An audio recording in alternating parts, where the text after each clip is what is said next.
Hello everyone, today I'm here to do another author video, and what that means is where I take an author and I talk about all of their works, talk about them in the order they were published, and then list them from my least favorite to my favorite. And it's just to help you to figure out, hey, maybe if you want to read this author, maybe there's certain books you are interested in this author but you're just not quite sure if it's for you.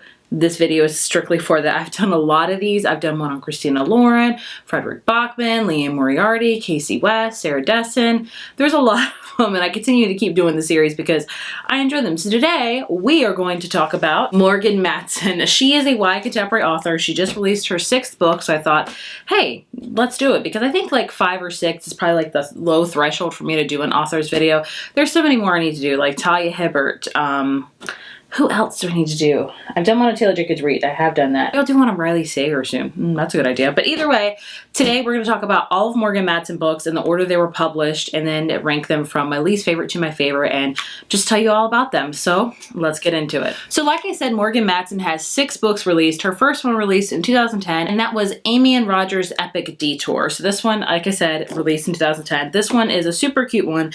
I have to read a lot of the synopsis because it's been so long since I've read them that I vaguely remember what they're about, but I have to kind of read the synopsis to refresh my memory. It happens to all of us.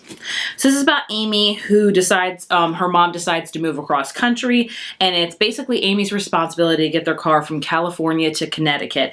And the only problem is that since her father has died in a car accident, she's been afraid to be behind the wheel, which is 100% understandable. And so enter Roger, who's an old family friend who decides to go on this road trip with her, that decides to drive because she is very scared to. And basically it's about the road trip from California to Connecticut. And this book is like a kind of mixed media, because throughout the whole car ride you get to see snippets of actual pictures, and you get to see playlists that they make up and rules that they make up on the whole journey to Connecticut, and it's really interesting. Let me see if I can find a playlist one. Yeah, Roger's Playlist number 5.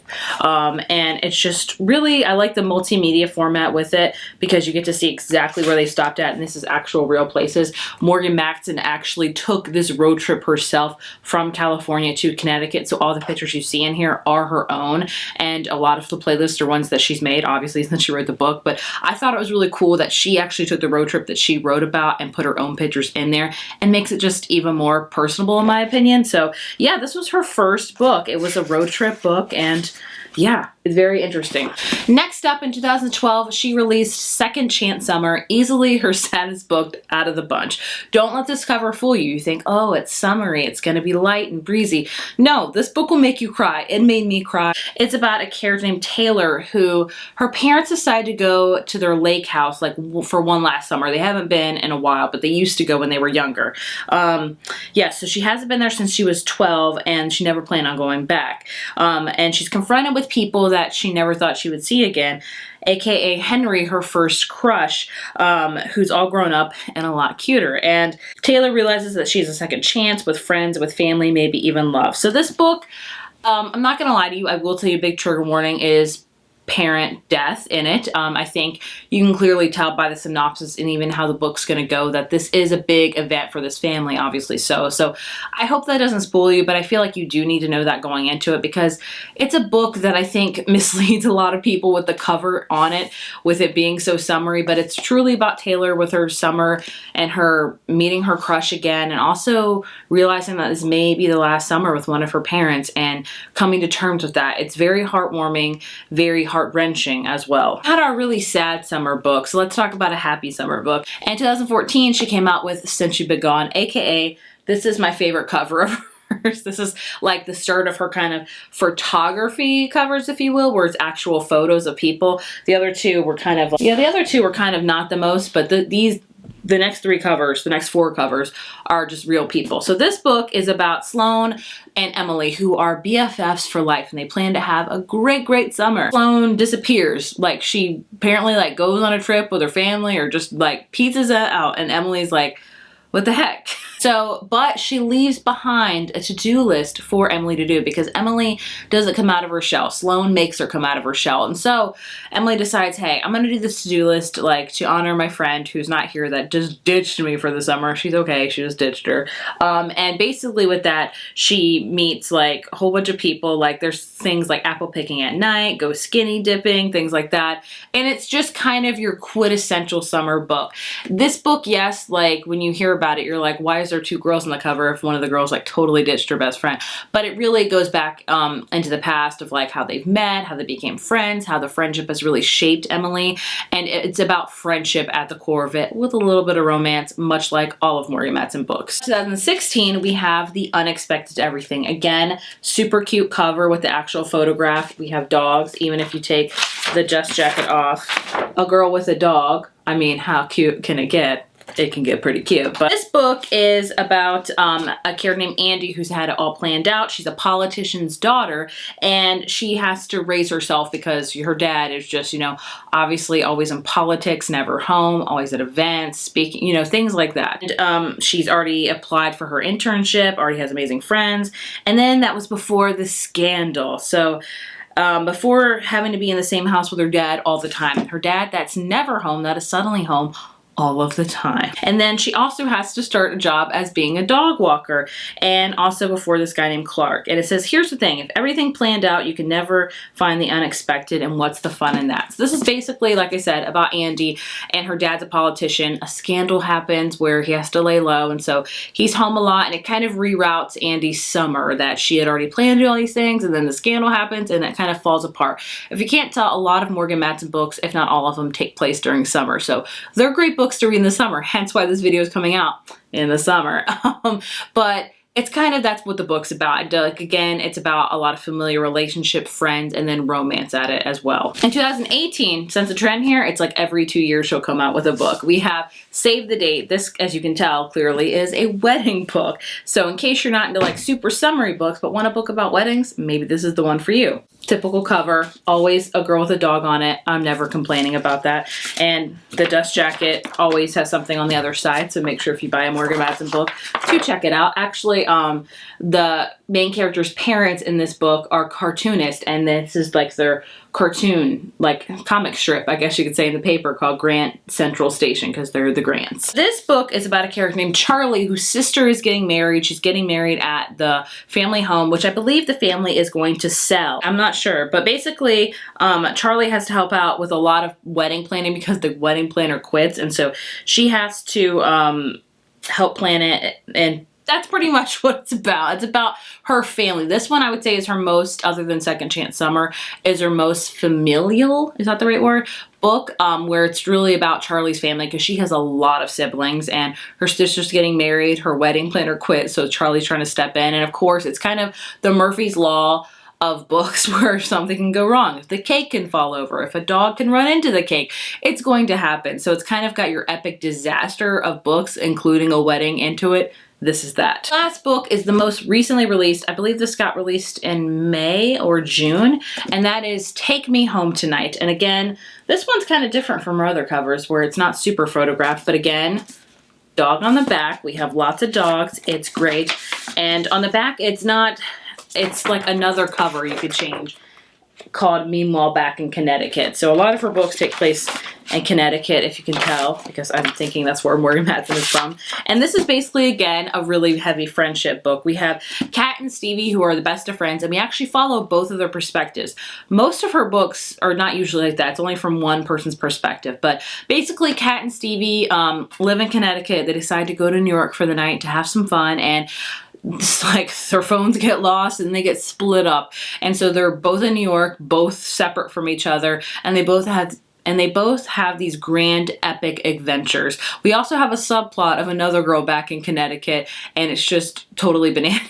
but that's basically what the book is about. They have this big fight before they split up, and then you follow their epic adventures through one night in New York City, because this book takes place in one night, and that's kind of the gist of it. So there you have all 6 of her books and what they are about. So now I'm going to go into my ranking of them. Please note that these are my personal rankings. You probably have a different ranking. That's totally okay, because they're your rankings. So yeah, I'm going to start out with my least favorite Morgan Matson book, working up to my favorites. So before I get into the ranking, I do want to say I really enjoy Morgan Matson books. I'll read any book she puts out because they're fun, honestly. A lot of them are great summer reads. Again, why this video is coming out in summer. They're just books that you can sit by the pool, the beach, wherever, and just they're quick and they're fast. I will say they're a little bit lengthier than the usual YA contemporary novels, but sometimes I don't mind it. Sometimes I do. I'll talk about that more in my ranking, but they're great books about friendship, and she does have a splash of romance. Romance usually does not overtake the book at all. It's mostly about either a friendship or a familiar relationship, which is great because I do know a lot of people kind of get bogged down by the YA contemporary where it's all about lovey-dovey stuff. Maybe you want a book about friendship. She is really great for that. So, like I said, I really enjoy her books. I think she always has dogs in them, which is another huge bonus for me because I love dogs. Who doesn't? But yeah, I do enjoy all of her books. So let's just know that before I get into my ranking. So, coming in at my least favorite is going to be The Unexpected Everything. I know the cover is so cute. And honestly, I can't tell you a lot about this book because I don't remember. All I remember when I was reading the synopsis was, oh yeah, it was about Andy who had a politician for a dad, and she also had some romance and she walked some dogs. This book was very long in my opinion. It was...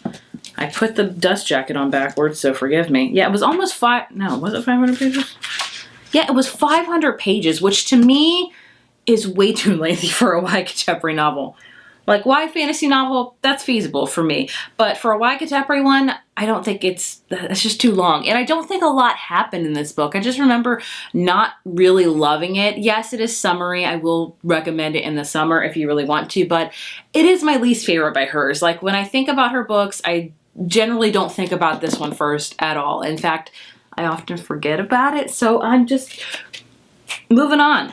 My 5th, I guess you could say least favorite or 5th on my list is Save the Date. Again, this one hurt my heart because I love weddings. I love reading about weddings. I'm a photographer and I take pictures at a lot of weddings. Like, that's my jam. So any sort of wedding thing I can get into, I really, really love. This one I just couldn't love. I think because, like I said, when explaining what this book was about, it was like the Murphy's Law. Like, you know those books and those movies where if something can go wrong, it will. And I think with movies, you know, there are certain movies I hate because of that, because I'm just like, oh my gosh, this is just like just pitfall after pitfall after pitfall. And after a while, it just gets depressing to me. And personally, that's just me. But I don't know. I'm just like, we gotta have something good. I don't know why I get so discouraged by that. But I mean, if you just want a wedding book that's catastrophe after catastrophe, this one's great. I wish they delved a little bit more into the family aspect. This book is all about family, but I kind of wanted more with it. I felt like it wasn't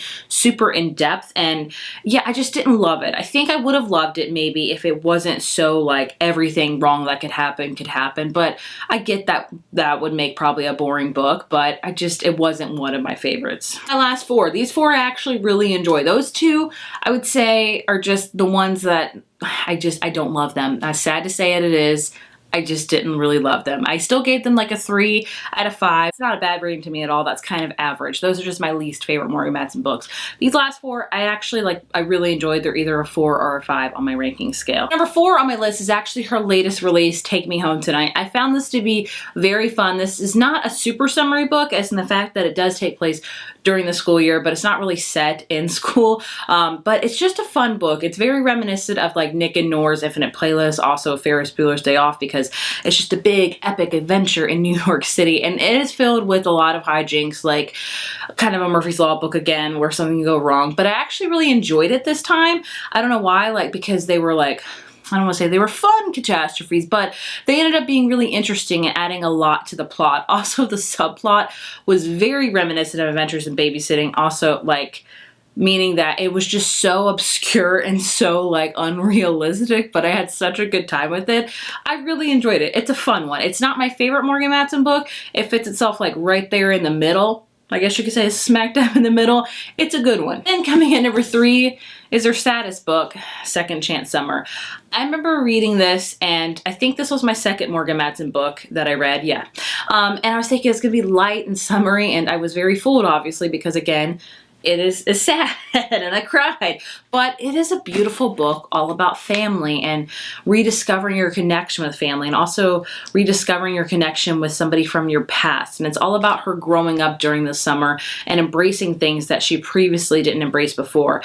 Yes, it is sad, but it is a beautiful book. Now, I'm known for like saying that I don't read a lot of sad books because I can't ever handle it. So, you know, do with that what you will. If you're in a right headspace to read a super sad book, totally recommend it. If not, totally understand. I just really enjoyed and really found it very heartwarming and again, heart-wrenching, like I said previously. Coming into my last 2, you can clearly tell as we're dwindling down, you'd probably be surprised by number 2 because it would be most people's number 1, and that is Since You've Been Gone. I think a lot of people say when I hear what's their favorite Morgan Matson book, this is the first book that I hear about. So I do think this is her most popular book in my opinion. It's her most well-loved book, and I can totally understand, hence why it's at my number 2 slot. The book is just a quintessential summer book. It is, again, long. All of her books are pretty long.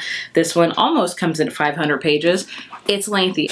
That's my one main qualm about her books is I feel like they're just too lengthy for summer reads. For summer reads, I like short and sweet. Maybe it's just me, but I loved the friendship aspect of this book with Sloane and Emily and also the list. I love a good book that features a list with a character checking off that list, and it's always like a fun adventurous one, like go apple picking. I think I even marked where the list is. Yeah, I did. Smart of me.